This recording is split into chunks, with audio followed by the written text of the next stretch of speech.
வணக்கம் நண்பர்களே, தேனி மாவட்டம் கம்பம் பகுதியிலேருந்து உங்கள் பட்டு விவசாயி பிரதாப் பேசுகிறேன்.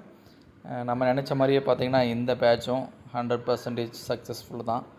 ஓகேங்களா, நல்ல ஒரு ரிசல்ட் நம்மளுக்கு கிடச்சிருக்கு. பார்த்தீங்க அப்படின்னா அனைத்து புழுக்களுமே நல்ல முறையில் கூடு கட்டியிருக்கு நண்பர்களே. உங்களுக்கு நல்லாவே வியூ பண்ணியிருக்கேன்.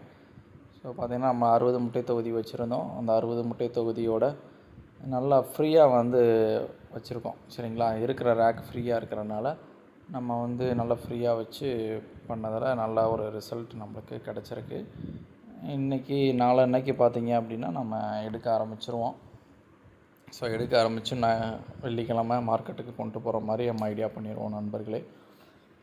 எல்லா ரேக்லேயுமே எல்லா புழுக்களுமே நல்லபடியாக கட்டிருச்சு.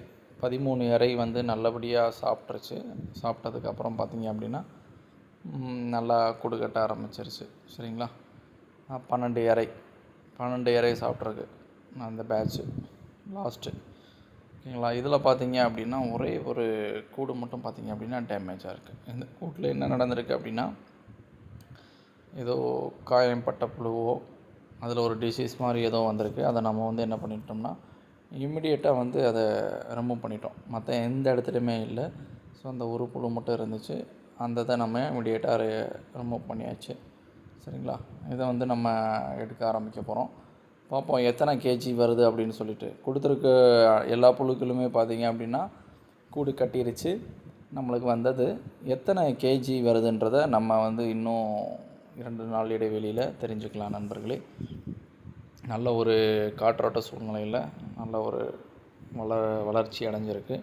பரவாயில்ல, நல்ல ஒரு சைனிங் கிடச்சிருக்கு. கூடு பார்த்திங்க அப்படின்னா நல்ல ஒரு சைனிங்காக இருக்குது. நம்ம செட்டில் பார்த்திங்கன்னா எந்த ஒரு தொந்தரவுமே இல்லாத மாதிரி நம்ம செட்டை முன்னாடியே வடிவமைச்சிட்டோம்.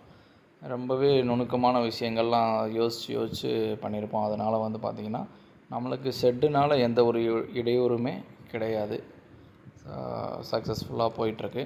இனி நம்ம வளர்க்க போகிறது பார்த்திங்க அப்படின்னா FC1 FC2 என்னென்னு புரியல உங்களுக்கு.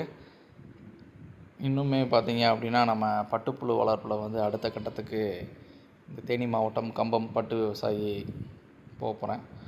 என்ன நடக்க போகுது அப்படின்னா நம்ம FC1 FC2ன்ற 2 ரக புழுக்கள் நம்ம என்ன பண்ண போகிறோம்னா நம்மளுடைய ஷெட்டில் வளர்க்க போகிறோம். இன்னும் அதை பற்றின அதிர்ச்சியான தகவல்கள்லாம் உங்களுக்கு நான் சொல்கிறேன். ஓகேங்களா, ஸோ இன்னும் நிறைய விஷயங்களை நம்ம பார்க்க ஆரம்பிக்கலாம் நண்பர்களே. இப்போ பார்த்திங்க அப்படின்னா அனைத்து விவசாயிகளும் வளர்க்கக்கூடிய நார்மல் பட்டுப்புழு வளர்ப்பில் தான் நம்ம ஈடுபட்டுருக்கோம். நம்மளுடைய டார்கெட் அது இல்லை. அதுக்காக இந்த பட்டுப்புழு வளர்ப்புக்குள்ளே நம்ம வரலை. அதுதான் உண்மையும். நம்ம தயார் பண்ண போகிறது பார்த்திங்க அப்படின்னா விதைக்கூடு கருணை. அதை பற்றின தகவல்கள் இன்னும் நான் உங்களுக்கு கிளியராக சொல்கிறேன். நன்றி, வணக்கம்.